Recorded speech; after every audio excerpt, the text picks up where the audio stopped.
Hello friends, कैसे हैं आप सब लोग। आई होप आप सब ठीक होंगे। आप लोगों का दिल से स्वागत है मेरे चैनल खौफनाक सन्नाटा में।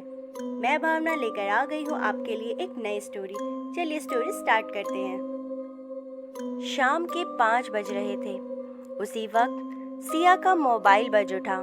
सामने राहुल था। हमेशा की तरह वो प्यार से बोला, जाने मन क्या कर रही हो। सिया ने कहा, कुछ नहीं, बस अब ऑफिस से निकलकर पीजी जाऊंगी। तुम क्या कर रहे हो। सिया ने सामने से जो सुना उस पर विश्वास करना थोड़ा मुश्किल था उसके लिए। राहुल ने कहा, जान पैकिंग कर लो, हम घूमने जा रहे हैं। आज फ्राइडे है, मंडे भी ऑफ है, ट्यूसडे की मैं छुट्टी ले लूँगा। तुम बस पैकिंग करो और रास्ते के लिए कुछ खाना पैक कर लेना। मैं जल्दी पहुँचता हूँ। राहुल भी ना सरप्राइज कर देता है कभी कभी। पिछले 1 महीने से इसी बात पर दोनों की काफ़ी बहस चल रही थी। सिया उसे कह रही थी, लॉन्ग वीकेंड्स आ रहे हैं, प्लान बनाओ, पर उसने अपने घर जाने की रट लगा रखी थी। सिया और राहुल दोनों ही चंडीगढ़ में जॉब करते थे। वो दोनों ही अलग अलग पीजी में रहते थे। हफ्ते में 3 या 4 बार मिल लेते थे, पर वीकेंड्स पर राहुल का घर जाना ज़रूरी होता था क्योंकि उसके पेरेंट्स उसकी राह देखते थे। सिया का अपना कहने को कोई नहीं था इस दुनिया में। बचपन में ही उसके माता पिता का देहांत हो गया था। तब से उसके ताऊजी ने ही उसे पाला और पढ़ाया लिखाया। अब वो भी नहीं रहे। अब सिया को उस फैमिली में कोई पसंद नहीं करता था, इसलिए पिछले 2 साल से वो पीजी में रहने लगी थी। यहीं उसकी मुलाकात राहुल से हुई थी, और कब मुलाकातें प्यार में बदल गई दोनों को पता ही नहीं चला। वो साथ लिव इन में रहने की हिम्मत न जुटा पाए। ये तो हुआ दोनों का परिचय। अब उनकी कहानी पर आती हूँ। उस दिन जैसे सिया के पैरों को पंख लग गए थे। वो बहुत खुश थी। राहुल के साथ इतने दिन घूमने की कल्पना से ही वो काफ़ी खुश थी।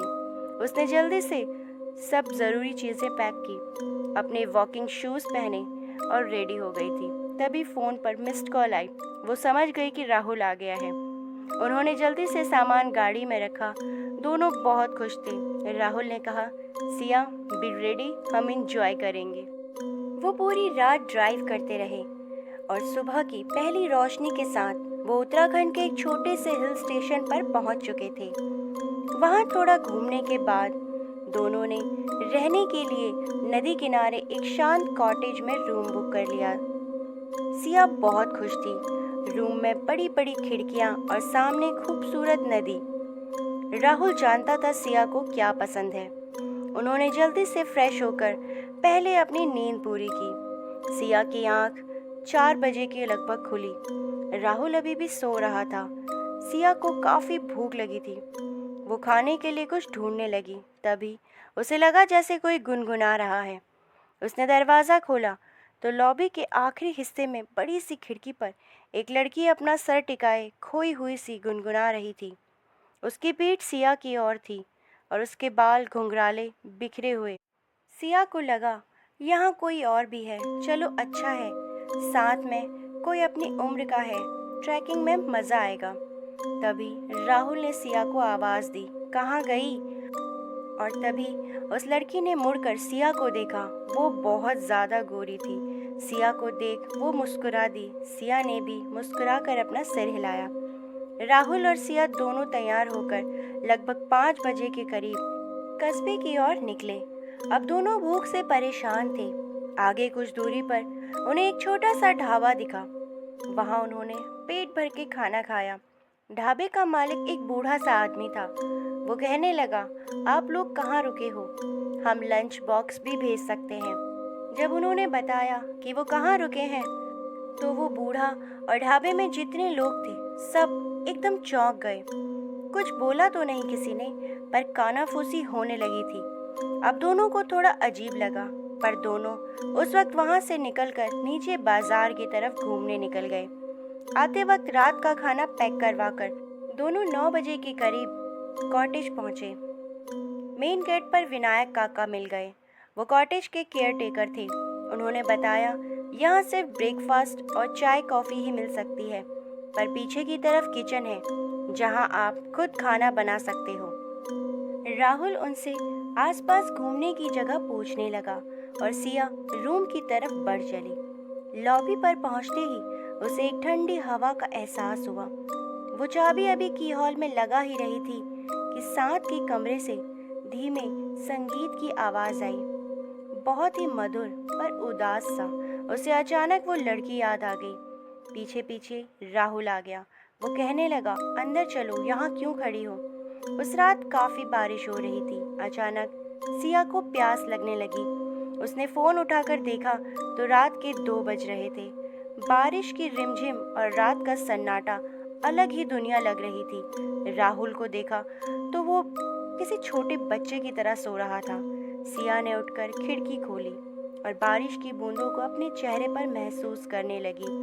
तभी साथ वाले रूम से किसी के रोने की आवाजें आने लगी। कोई आदमी जोर जोर से बोल रहा था और कोई लड़की रो रही थी। उसकी आवाजें स्पष्ट नहीं थी, जैसे दबी दबी सी थी। खिड़की बंद करने की आवाज से राहुल भी उठ बैठा और कहने लगा, तुम रात को खिड़की क्यों खोल रही हो? यह कॉटेज नदी के पास है, जंगली जानवर भी आ सकते हैं। सिया ने उस लड़की का जिक्र राहुल से किया।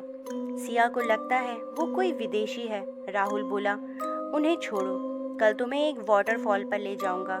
अभी सो जाओ। सुबह बड़ा फ्रेश मूड था। दोनों जल्दी से नाश्ता करके वाटरफॉल की तरफ निकल पड़े। जाते जाते विनायक काका ने कहा, आप वाटरफॉल नीचे से ही देखिएगा, ऊपर चोटी पे मत जाइएगा। उस चोटी से फिसलकर बहुत लोग अपनी जान गंवा चुके हैं। लगभग 2 किलोमीटर की ट्रैकिंग करके दोनों उस वाटरफॉल तक पहुंच गए। वहाँ काफी चहल पहल थी। टूरिस्ट के साथ साथ लोकल लोग भी थे। संडे जो था वाकई बहुत खूबसूरत जगह थी। दोनों ने वहाँ काफी फोटो ली। वहाँ पर एक छोटा सा लड़का मैगी और कुछ कोल्ड ड्रिंक्स की बोतल लिए हुए बैठा था। राहुल ने उसे कहा, मैगी के साथ साथ चाय पिला सकते हो क्या? उसने हाँ में सर हिलाया। राहुल उससे बातें करने में व्यस्त हो गया। सिया कैमरा लेकर थोड़ा और ऊपर चढ़ने लगी। एक पतला सा उबड़ खाबड़ रास्ता था जो वाटरफॉल के साथ साथ चल रहा था। उसे लगा जहाँ राहुल बैठा है उसके शॉट्स ऊपर से वाटरफॉल के साथ काफी अच्छे आएंगे। अभी थोड़ा आगे बढ़ी ही थी कि अचानक वो उलझे बालों वाली लड़की उसे अपने आगे दिखाई दी। वो बहुत तेजी से आगे बढ़ रही थी।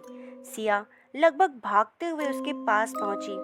सिया ने अपना हाथ आगे बढ़ाया ही था कि वो पलटी। सिया एकदम सकपका गई। सिया ने कहा, हेलो। वो मुस्कुरा दी। सिया ने बात आगे बढ़ाते हुए कहा, आर यू अलोन हेयर? उसने ना में सिर हिलाया। उसका चेहरा गोल और बहुत गोरा था, पर आंखें एकदम काली, उसके बालों की तरह।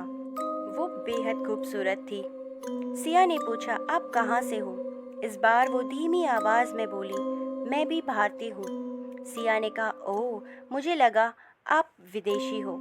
वो हल्के से हंस दी। तभी सिया को ढूंढता हुआ राहुल आ गया। सिया ने राहुल का परिचय करवाया। मैं सिया और ये मेरे हस्बैंड राहुल। उसने अपना नाम माया बताया। राहुल ने उसे चाय पीने का ऑफर दिया, पर उसने मना कर दिया। वो चोटी की ओर बढ़ चली। जाते जाते राहुल ने उसे बी केयरफुल कहा। वो पलटी और मुस्कुराते हुए हाथ हिला दिया। दोनों लगभग 1 घंटे वहीं बैठे रहे, पर माया अभी तक वापस नीचे नहीं आई थी। सिया ने कहा, चलो बाजार घूम आते हैं, पर राहुल का मन नहीं था, तो वो वापस कॉटेज आ गए और सो गए। जब सिया की नींद खुली, राहुल बिस्तर पर नहीं था। सिया उसे आवाज देने लगी, पर कोई जवाब नहीं आया। राहुल कहीं भी नहीं था। तभी बाहर लॉबी में कुछ आवाजें आई। सिया ने दरवाजा खोला तो राहुल बाहर उस खिड़की के पास खड़ा था जहां उसने माया को पहली बार देखा था। उसी तरह सर टिकाए हुए बाहर देखते हुए सिया ने कहा, जनाब कहाँ खो गए? राहुल पलटा और बोला, मुझे कोई उदास सी धुन सुनाई दी। उसका पीछा करते करते यहाँ आ गया। साथ वाला दरवाज़ा हल्का सा खुला हुआ था। मुझे जिज्ञासा हुई माया वापस आई कि नहीं। मैंने देखा तो रूम बिल्कुल खाली था। पलंग पर एक भी सिलवट नहीं थी। पर्दे भी लगे हुए थे। मुझे लगा माया शायद चली गई। दोनों ने डिसाइड किया आज डिनर खुद ही बनाएंगे। राहुल ने विनायक काका से चिकन और वोडका ले आने को कहा। दोनों ने कॉटेज के आंगन में आग जलाई। साइड में ही चूल्हा मंगा लिया। वोडका देख विनायक काका भी उनके साथ बैठ गए। सिया चिकन पकाने लगी। रात बढ़ती जा रही थी। विनायक काका 2 पैक लगाने के बाद सेट हो गए थे। कहने लगे, बाबूजी हमें भी दिल्ली ले चलो, अपने पास रख लेना, सेवा कर देंगे। राहुल उन्हें समझाने लगा, अरे तुम तो जन्नत में रहते हो, यहाँ काम भी कम है, आराम से रहो। आज तो कॉटेज में हम अकेले ही गेस्ट हैं। विनायक काका ने कहा, साहब पिछले कुछ महीनों से आप ही अकेले गेस्ट हो। सिया और राहुल एक दूसरे की शक्ल देखने लगे। सिया ने कहा, अच्छा एक कपल और भी है हमारे साथ वाले रूम में। आदमी को तो नहीं देखा, पर लड़की से मैं कॉटेज और फिर वाटरफॉल पर मिली। क्यों झूठ बोलते हो? विनायक काका का चेहरा सफ़ेद पड़ गया था। वो कुछ नहीं बोले। राहुल ने कहा, क्या हुआ विनायक काका? अपना गला साफ करते हुए बोले, साहब मैं अपनी माँ की कसम खाता हूँ, आप यहाँ अकेले ही गेस्ट हो। आप आ गए, नहीं तो मैं खुद अपने गांव जाने वाला था। सिया ने कहा, फिर वो लड़की कौन थी, कहाँ से आई? विनायक काका ने बताया, इस कॉटेज के बारे में बहुत कहानियाँ फैली हुई हैं। यह बहुत पहले अंग्रेज़ों के ज़माने में किसी साहब का घर था और यहाँ कुछ मौतें हुई थी। तब से आसपास के लोग यहाँ आवाज़ें सुनने लगे। कभी कोई उदास सी धुन, कभी लड़की के गाने की, कभी रोने की। सिया का यह सब सुनकर मानो खून जम गया था। पर विनायक काका दोनों को दिलासा देते हुए बोले, मैंने तो आज तक ऐसा कुछ नहीं देखा न सुना। मैं तो रोज़ यहीं रहता हूँ, कभी कुछ नहीं देखा। डिनर जैसे तैसे निपटा के दोनों रूम में आ गए। राहुल सिया को दिलासा देते हुए बोला, चर्सी है, कहाँ इसकी बातों पर आ रही हो? पर अंदर से वो भी डरा हुआ लग रहा था। वोडका उतर चुकी थी पर नींद भाग गई थी। सिया और राहुल इधर उधर की बातें करते हुए टाइम पास कर रहे थे। रात के 10 बज रहे थे। बारिश शुरू हो गई थी। उसने माहौल को और भी बोझिल बना दिया था। बातें करते करते कब दोनों सो गए उन्हें पता ही नहीं चला। रात में न जाने क्या टाइम था। सिया को लगा जैसे कोई उसके ऊपर झुका हुआ है। सिया ने आंखें खोली तो माया थी। माया कंधों से पकड़कर उसे उठा रही थी, बार बार उसे पुकार रही थी, लेकिन उसकी आवाज़ जैसे किसी कुएं से आती हुई लग रही थी। सिया हड़बड़ा कर उठी। माया सिया का हाथ पकड़कर उसे खींचते हुए अपने साथ ले जाने लगी। डर के मारे सिया के गले से आवाज़ तक नहीं निकल रही थी। सिया ने पीछे मुड़कर देखा, राहुल बिस्तर पर ही था। माया सिया को साथ वाले कमरे में ले गई। उस कमरे की शक्ल ही बदली हुई थी। हॉल के कोने में बड़ी सी चेयर पर एक अंग्रेज आदमी बैठा हुआ था, वायलिन बजा रहा था। उदास धुन, उसकी आंखें बंद थी। माया उसके पैरों के पास जाकर बैठ गई। वो रोने लगी। माया ने उसका हाथ अपने हाथ में लिया और कहने लगी, please don't go, don't leave me. पर उस आदमी पर कोई फर्क नहीं पड़ रहा था। माया का चेहरा लाल हो गया था। अचानक वो आदमी उठ खड़ा हुआ और सिया की ओर बढ़ने लगा। सिया सुन्न हो गई। उसे लग रहा था जैसे उसकी आंखों के सामने कोई पिक्चर चल रही है। तभी माया के हाथ में न जाने कहां से बंदूक आ गई। माया फिर बोली, प्लीज़ स्टॉप, डोंट गो। पर वो आदमी आगे बढ़ता ही जा रहा था और फिर एक धमाका और ढेर सारा धुआं। और तब पहली बार सिया के गले से चीख निकली। उसकी चीख सुनकर राहुल और विनायक काका भागते हुए सिया के पास पहुंचे। सिया उस कमरे में जैसे मानो जम गई थी और लगातार चीखे जा रही थी, पर वहाँ कुछ भी नहीं था। राहुल ने उसे उठाया और कमरे में ले आया, उसे पानी पिलाया। सिया पसीने में भीगी हुई थी। राहुल बार बार सिया से पूछ रहा था, क्या हुआ, क्या हुआ, पर सिया कुछ भी बता नहीं पा रही थी। फिर कब वो बेहोश हो गई पता ही नहीं लगा। जब उसकी आंखें खुली सवेरा हो गया था। राहुल काफ़ी परेशान था और सिया के सिरहाने पर बैठा हुआ था। रूम के दूसरे कोने में विनायक काका दीवार पर सर लगाकर बैठे थे। सिया ने उठने की कोशिश की तो राहुल ने उसकी मदद की। ऐसा लग रहा था जैसे वो सदियों से बीमार हो, बहुत कमज़ोर लग रही थी। विनायक काका को राहुल ने कॉफ़ी बनाकर लाने को कहा। फिर उसने रात के बारे में पूछा, क्या हुआ था, तुम रात को वहाँ क्यों चली गई थी। सिया ने सारी बात राहुल को बताई। राहुल सारी बात सुनने के बाद सन्न रह गया।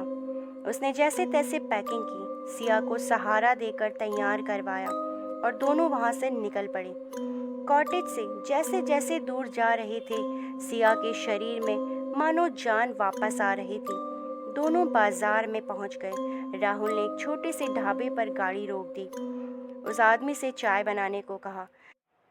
राहुल और माया की सफ़ेद शक्ल देखकर वो आदमी बोला, साहब, हम तो पहले ही दिन आपको बताने वाले थे, पर शहर के लोग इन सब बातों को कहाँ मानते हैं। फिर जो उसने कहानी सुनाई वो इस प्रकार थी। यह बात उस जमाने की है जब अंग्रेज भारत छोड़कर जाने वाले थे। यह कॉटेज अंग्रेज अफसर का था।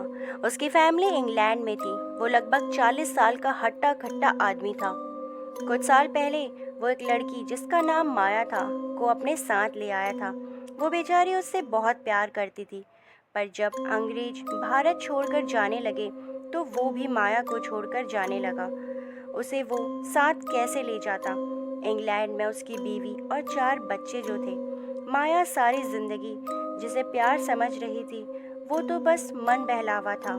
उसने बहुत कोशिश की उसे रोकने की, पर वो ना माना। फिर माया ने उसे गोली मार दी और खुद वाटरफॉल से छलांग मारकर आत्महत्या कर ली। तब से ही उनकी आत्मा भटक रही है। सिया सारे रास्ते यही सोचती हुई आई कि क्यों माया ने मुझे चुना। क्या वो कुछ बताना चाहती थी, मुझे इशारा करना चाहती थी। अब चंडीगढ़ करीब आने लगा था तो सिया ने राहुल से कहा, क्या तुम भी मुझे छोड़ तो नहीं दोगे? हमारे रिश्ते का भी तो कोई नाम नहीं। राहुल सिया की ओर हैरानी से देखने लगा। वो कुछ नहीं बोला।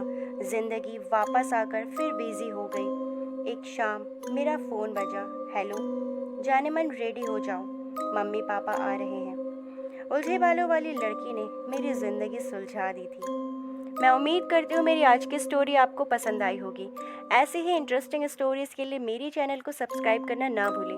मैं ऐसे ही इंटरेस्टिंग स्टोरीज़ आपके लिए लेके आती रहूँगी। Thanks for watching. Bye bye.